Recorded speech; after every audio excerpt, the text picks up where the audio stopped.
মুমিনের জীবনে মোট দুইটাই পরীক্ষা, 3 নাম্বার কোনো পরীক্ষা নাই। একটার নাম শুকরিয়ার পরীক্ষা আর একটার নাম সবরের পরীক্ষা। পরীক্ষা কয়টা? হয়তো শকরের পরীক্ষা, না হলে সবরের পরীক্ষা। 3 নাম্বার কোনো পরীক্ষা নাই আমাদের। আল্লাহ কখনো দিয়ে পরীক্ষা করে, যেমন আল্লাহ তাআলা কারুনকেও দিলেন, আল্লাহ নবী দাউদ এবং সুলাইমানকেও দিলেন।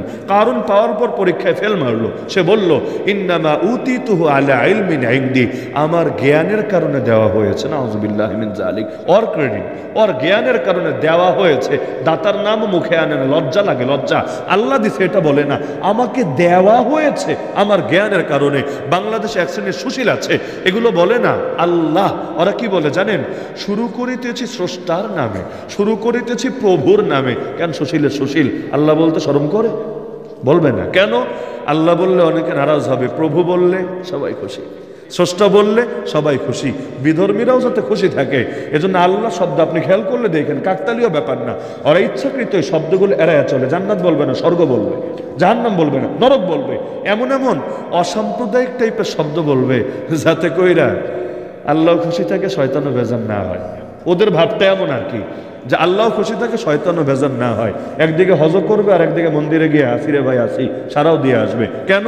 কারণ ভাবটা এমন যাতে করে উভয় পক্ষই খুশি থাকে, আল্লাহরেও ছাড়বে না, আবার শয়তানরাও নারাজ করবে না। এমন লোক নাই তো বাংলাদেশে? জুম্মার দিন মসজিদেও আসবে, পূজার সময় লাফাইতে লাফাইতে সেখানেও গিয়ে হাজির হবে, নিজের অসাম্প্রদায়িক দেখানোর চেষ্টা করবে। মজার বিষয় হলো জান্নাত সাম্প্রদায়িক জায়গা। জান্নাতে আমার জানা মতে, আপনারা ভিন্ন কিছু জানলে আমারে বললেন, নতুন শিক্ষা নিয়ে যাবো ইনশাআল্লাহ এখান থেকে। আমার জানা মতে জান্নাতে একটা মাত্র সম্প্রদায় থাকবে, একটা মাত্র দল সম্প্রদায় থাকবে। কোন সম্প্রদায়? মুসলিম সম্প্রদায়, মুমিন সম্প্রদায়, মুসলমান সম্প্রদায়। দ্বিতীয় কোন সম্প্রদায় থাকবে? আমারে নাম বলেন। ওই মেডিকেল সম্প্রদায় আর ওই সিপাই সাপাই আছে এই সম্প্রদায় না। কোন সম্প্রদায়? মুসলমান সম্প্রদায়। এটাই আমাদের ঈমান, এটাই আমাদের আকীদা। আর যারা মুসলমান না, ওদের জন্য ঠিকানা কোনটা? জাহান্নাম। তাহলে জান্নাত যেহেতু এক সম্প্রদায়ের জন্য বরাদ্দ, তাহলে এটা তো সাম্প্রদায়িক জায়গা অবশ্যই। আর জাহান্নাম অসাম্প্রদায়িক জায়গা। কেন? এখানে সবার জন্য বরাদ্দ। পাপী মুসলমানও যাবে, কাফেরও যাবে, মুশরিকও যাবে, নাস্তিকও যাবে, বেঈমানও যাবে, মুরতাদও যাবে, কাদিয়ানিও যাবে। 10 মিলে করি কাজ, হারি জিতি না হিলাজ। সবাই মিলে সুখে শান্তিতে আরামে আয়েসে দিন যাপন করতে থাকবে। তো ইসলামের কথা শুনলেই যাদের কাছে সাম্প্রদায়িক ট্যাগ আসে, যাদের পক্ষ থেকে, ওদেরকে জাহান্নামের টিকিট ধরায় দিবেন বিনামূল্যে, পয়সা লাগবে না। রাখ জাহান্নামের টিকিট, তোরে জাহান্নামের অগ্রিম শুভেচ্ছা, অগ্রিম অভিনন্দন। আর ইসলামের পক্ষে যারা থাকবে, যতই গালি খাক, যতই জুলুম স্বীকার করুক, আপনি তাদেরকে সুসংবাদ দিতে পারেন, ভাই কয়েকটা বছর সবর করো, ইনশাআল্লাহ আল্লাহ তোমার জান্নাত দিয়ে পোষায় দিবেন। তাহলে ইসলাম হেফাজত করেন কে? ইসলাম বিজয় করেন কে? মাঝখানে আমাদের কাজ কি? কোরআন বলে দিচ্ছে, ইয়া আইয়ুহাল্লাযীনা আমানু, হে ঈমানদাররা শোনো, ইন তানসুরুল্লাহ, যদি আল্লাহকে সাহায্য করো, ইয়ানসুরকুম, আল্লাহ তোমাদেরকে সাহায্য করবেন। মাসে মাসে বিকাশ করবেন, সুন্দরবন কুরিয়ারে মাল পাঠাবেন, ঈদ আসলে কাপড় চোপড় ডেলিভারি দিবেন। তো করবেনটা কি? আল্লাহরে সাহায্য করবেন কেমনে? আর আল্লাহ কি আমার আপনার সাহায্যের মুখাপেক্ষী নাকি? কুল হুয়াল্লাহু আহাদ আল্লাহু সামাদ। সামাদ তাকে বলে যিনি কখনো কারো মুখাপেক্ষী না, আর সবাই সর্বদা যার মুখাপেক্ষী। আরবিতে তারা সামাদ বলে। সামাদ একজনই আছে, মানুষ সামাদ হয় না, মানুষ আব্দুস সামাদ হয়, সামাদের বান্দা হয়। সামাদ একজনই হন, তিনি কে? আল্লাহু সামাদ। তা আল্লাহ তো আমার আপনার মুখাপেক্ষী না, তা আল্লাহর সাহায্য করবেন কিভাবে? যেমন কিয়ামতের দিন আল্লাহ বলবে, বান্দা আমি অসুস্থ ছিলাম, তুই আমার চিকিৎসা করাসনি।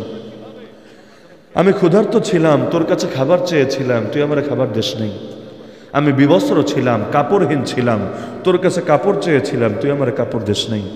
বান্দা পেরেশান হয়ে বলবে, আল্লাহ আপনি রাব্বুল আলামিন, কিভাবে খাবার দেব, কিভাবে কাপড় দেব, কিভাবে চিকিৎসা করব?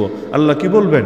আরে বান্দা, তোর কাছে এমন কেউ গিয়েছিল যে অসুস্থ ছিল, চিকিৎসা দরকার, ক্ষুধার্ত ছিল, খাবার দরকার, কাপড়হীন ছিল, কাপড় দরকার, তুই যদি তার সেবা করতি, লাওয়াজাত্তানি ইনদা, আমাকেও তার নিকট পেয়ে যেতি। তা আল্লাহকে সাহায্য করা মানে রূপক অর্থে, অর্থাৎ আল্লাহকে সাহায্য করা মানি আল্লাহর দিনকে সাহায্য করা, আল্লাহকে সাহায্য করা মানি আল্লাহ রসুলকে সাহায্য করা, আল্লাহকে সাহায্য করা মানি কোরআনকে সাহায্য করা, আল্লাহকে সাহায্য করা মানি দিন আর শরীয়তকে সাহায্য করা। অনেকে বলে ইসলাম হেফাজতের দায়িত্ব কি বান্দার নাকি? হ্যাঁ, বান্দারই। কেন?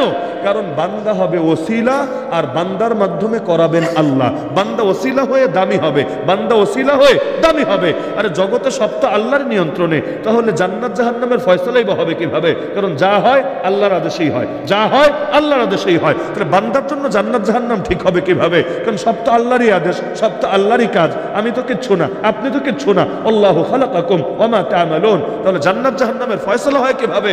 হয় ওই যে আমার আপনার বাহ্যিক যে অবলম্বন আছে, লাহা মা কাসাবাত ওয়া আলাইহা মাকতাসাবাত। কেউ ভালোটা বাইসা নিছে, কেউ মন্দটা বাইসা নিছে। এই যে বেছে নেওয়ার পার্থক্য, এর মাধ্যমে তাহলে ইসলাম হেফাজত করেন কে? ওসিলা বানিয়েছেন কারে? বান্দারে। যেমন কোরআন হেফাজত করেন কে? মাধ্যম বানিয়েছেন বান্দার সিনাগুলোকে। এজন্য আল্লাহ কোরআনকে হেফাজত করেন কোরআনওয়ালাকে হেফাজতের মাধ্যমে। এই আয়াতের এই তাফসীর করেছেন অনেকে, ইন্না নাহনু নাযালনা যিকরা ওয়া ইন্না লাহু লাহাফিজুন। নিশ্চয়ই আমি কোরআন নাজিল করেছি, আমি এর হেফাজত করি। কিভাবে? কোরআনকে হেফাজত করি কোরআনওয়ালাদেরকে হেফাজত করার মাধ্যমে। সম্ভবত প্রাণের পানি, তাই না? আচ্ছা, ব্লাউজ খুলে দিয়েছে যাতে চেনা না যায়। প্যাকেট খুললে কি পাপ মাফ হয়ে যাবে? প্রাণের পানি কিনলে কাদেরকে সাহায্য করা হয়? কাদিয়ানি কারা? নবীর দোস্ত না নবীর দুশমন? তা নবীর দুশমনরা যদি অর্থ দেন, সাহায্য হয়ে গেল। এবং নবীর বিরুদ্ধে অবলম্বন হলো। এখন যদি উপর দিয়ে কাপড় খুইলা দেন, কি হইল? ল্যাংটা হইলেই সব পাপ মাফ হয়ে যায় না রে ভাই, বরঞ্চ নবীর দুশমনদেরকে বর্জন করতে হয়। সুতরাং পানি না পাইলে টিউবওয়েলের পানি দিবেন, না হলে পুকুর থেকে আইনা দিবেন, না হলে না খায় থাকবো পানি। কিন্তু আমরা নবীর দুশমনরা সাহায্য করবো না ইনশাআল্লাহ। কষ্ট পাইলেন নাকি আপনারা? এখানে আমি কমিটির দোষ দিব না। আমি দোষ দিব কি জানেন? এই যে গ্রাম আছে না, গ্রামগুলোতে খোঁজ নিলে সম্ভবত দেখবেন অন্য কোনো কোম্পানির পানিই নেই। আমি দেখেছি বহু গ্রামে রাখেই না। কেন? এরা হলো ওই যে ইমান চোররা যেমন চিপায় চাপায় যায়, শহরে গিয়া দাওয়াত দিয়ে মানুষরা বেঈমান বানাতে পারবে না, কিন্তু এখানে চিপায় চাপায় আইসা মানুষরা সুবিধা দিয়া ধীরে ধীরে বেঈমান বানাতে পারবে। ওই রকম চান্স কাজে লাগায় এরা।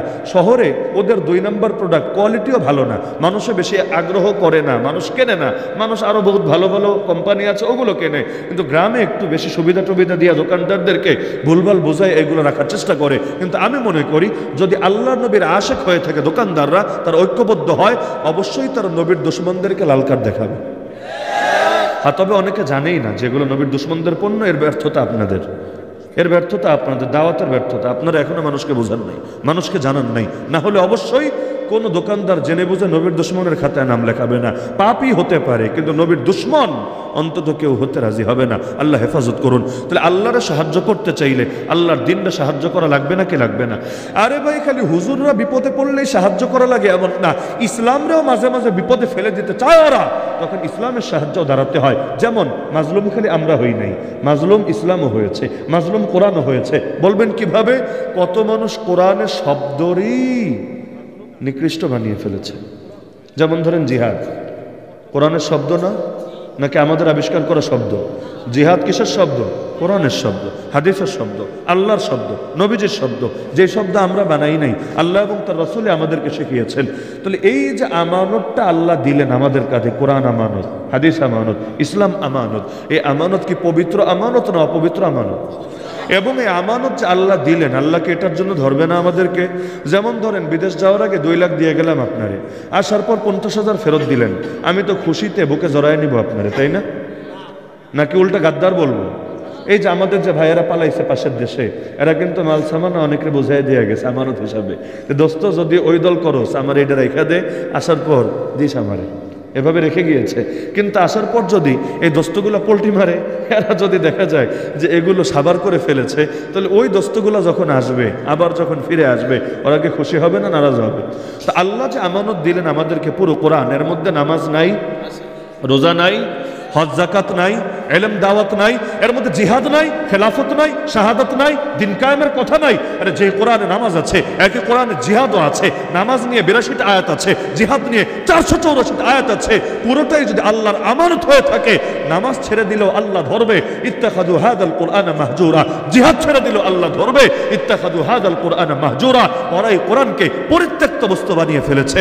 তাহলে ইসলামকে হেফাজত করতে চাইলে, আল্লাহকে সাহায্য করতে চাইলে নামাজও হেফাজত করা লাগবে, জিহাদও হেফাজত করা লাগবে।